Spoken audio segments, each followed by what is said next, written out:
Hello, Mount Lebanon scholars, and welcome back for another week of school here at Mount Lebanon Lutheran School. Did you know that we only have 4 weeks of school left, counting this week? And that means we have 4 fruits of the Spirit left that we're going to be talking about between now and the end of the school year. Last week, we looked at the story of Queen Esther while we were talking about kindness. And if you remember, we said kindness is when Christ's love compels me to care about my neighbor.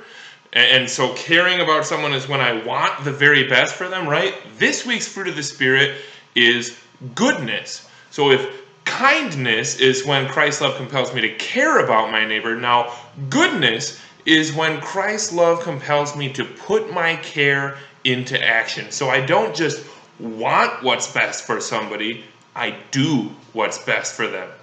Last week in our Bible story about Queen Esther, we learned how she was so very brave and she was willing to go into the king's throne room even when it meant that she might die in order to show her care for the people, for her people, the Israelites, the Jews. This week, we're going to hear a story about how somebody else was in trouble. And we're going to see how 3 different people had an opportunity to help that person, but the first 2 weren't good to him. They didn't put their care into action. They just walked right on past him. The third person who came, though, someone that we know as the Good Samaritan, he put his care into action and he showed goodness by loving that man who needed help. I think some of you guys maybe heard this story just a couple of weeks ago in Word of God. But let's go ahead and take a look right now at a video that's going to walk us through this parable that Jesus told about the Good Samaritan.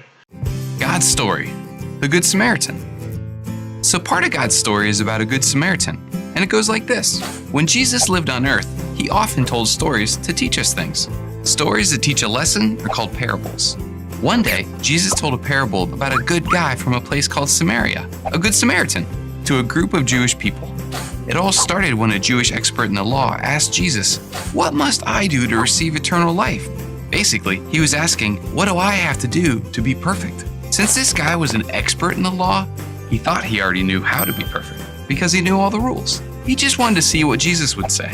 Of course, Jesus knew what the man was thinking, so he asked him, "What is written in the law?" The man said, "Love the Lord your God with all your heart and with all your soul.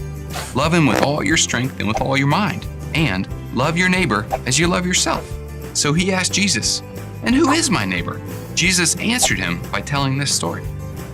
A man was going down from Jerusalem to Jericho when he was attacked by robbers. They stripped him of his clothes, beat him, and went away, leaving him half dead. Everybody listening was Jewish, and they could probably all picture the exact road Jesus was talking about. He continued, "A priest happened to be going down the same road, and when he saw the man, he passed by on the other side." You might expect a priest who was supposed to serve God to help, but he didn't stop. Then Jesus said, "A Levite came to the place and saw him, but he passed by on the other side too." Levites were assistants to priests, so maybe you'd expect them to help too, but he didn't stop either. Finally, Jesus said, a Samaritan came along. Remember, a Samaritan is a person from Samaria. That's near Israel, where God's family, the Jews, lived. But here's the thing. Jews and Samaritans didn't get along. In fact, nobody hearing this story would ever expect a Samaritan to help, because Samaritans and Jews couldn't stand each other. But Jesus said, when the Samaritan saw the man, he took pity on him. He went to him and bandaged his wounds. Then he put the man on his own donkey, brought him to an inn, and took care of him. The next day, he took out money and gave it to the innkeeper. "Look after him," he said, "and when I return, I will pay you back for any extra expense you have."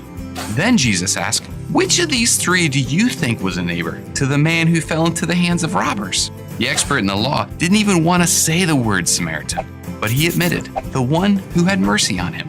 Jesus told him, "Go and do likewise." In other words, go and love everyone. even people we don't like or people who everybody else wants to avoid. See, when we show love, we're obeying Jesus. Obeying God doesn't mean just doing what his rules say.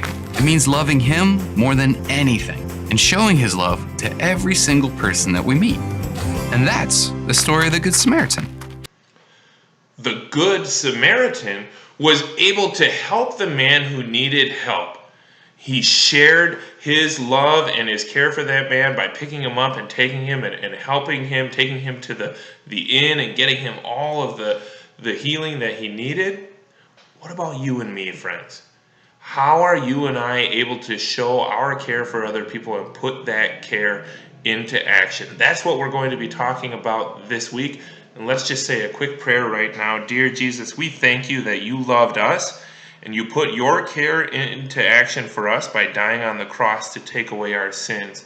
Please help us to show our thanksgiving to you by putting our care for other people into action too. Amen. Have a wonderful week, guys. I look forward to seeing you soon.